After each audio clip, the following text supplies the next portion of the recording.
ഓഫ്ലൈനുമായിട്ട് നമുക്ക് ഒന്നോളം serums available ആണ്. But ഇത് എന്തിനാ യൂസ് ചെയ്യുന്നത്, ഇതിന്റെ പർപ്പസ് എന്താ എന്നുള്ളത് പലർക്കും ഡൗട്ടുള്ള കാര്യം. എന്നാൽ ഈ ഒരു ചെറിയ വീഡിയോയിൽ എനിക്ക് പറയാൻ പറ്റുന്ന രീതിയിൽ ഞാൻ പറഞ്ഞുതരാം. First one is HA serum.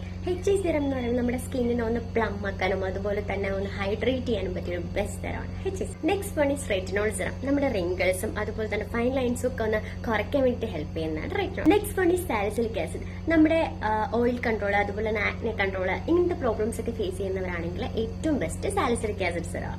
പിന്നെ ഉള്ളത് കോജിക് ആസിഡ്. കോജിക് ആസിഡ് ആണ് നമ്മുടെ സ്കിന്നെ ഒന്ന് ബ്രൈറ്റൻ ചെയ്യാനും അതുപോലെ തന്നെ ആ ഡൾനെസ്സും പിഗ്മെന്റേഷനും ഒക്കെ കുറയ്ക്കാൻ ഹെൽപ്പ് ചെയ്യുന്നതാണ് kojic acid. Glycolic acid. Glycolic acid എന്ന് പറയുമ്പോൾ നമ്മുടെ ഹൈപ്പർ പിഗ്മെന്റേഷൻ അതുപോലെ ഡാർക്ക് സ്പോട്ട് ഇതിനൊക്കെ പറ്റിയ ഒരു ബെസ്റ്റ് സൊല്യൂഷനാണ് glycolic acid. Last one is niacinamide. നമുക്ക് എല്ലാവർക്കും അറിയാം ഇതിനെല്ലാത്തിനും പറ്റിയൊരു സൊല്യൂഷനാണ് നിയാസൈമൈഡ്. എന്റെ ഫേവറേറ്റ് വൺ ആണ്. നമ്മുടെ പോഴ്സ് ഒക്കെ ഒന്ന് കുറയ്ക്കാനും അതിനൊക്കെ ഹെൽപ്പ് ചെയ്യുന്നത് ഇതിനെല്ലാത്തിനും ഉള്ള ഒരു സൊല്യൂഷനാണ് niacinamide. So thank you, bye by.